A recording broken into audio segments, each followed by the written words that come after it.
All right, so this is the Coxae. The Coxae is actually separated into three regions. The upper region, of course, is called the ilium. The front region here is called the pubic or pubis region, and then the back area back here is called the ischial or ischium. So anything associated with the ilium is called iliac. Anything associated with the pubis is called pubic, and anything associated with the ischium is called ischio. So we'll start off with the ilium. On the ilium, we have several structures.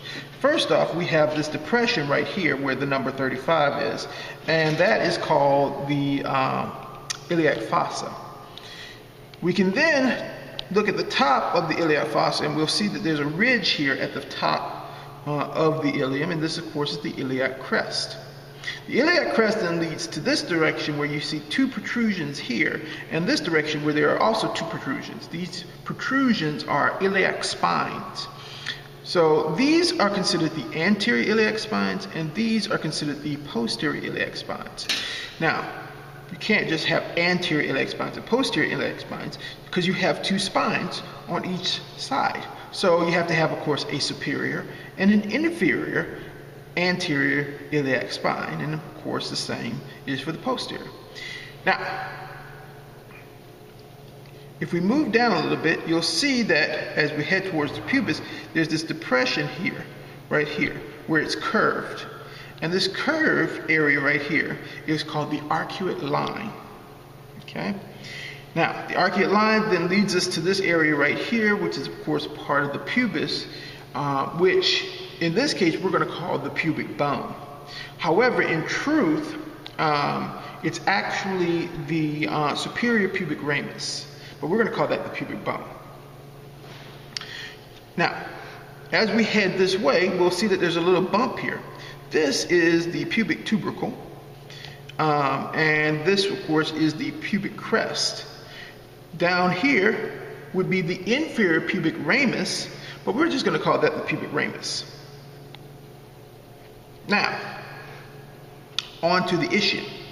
Ischium has several structures.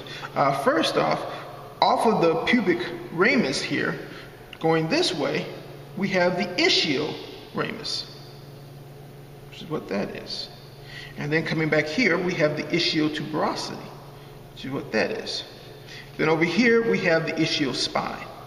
Above and below the ischial spine are notches, one larger than the other.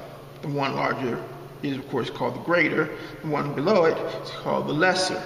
These notches are actually designed for the sciatic nerves to actually go through it, which is why this is called the greater sciatic notch, and this is called the lesser sciatic notch.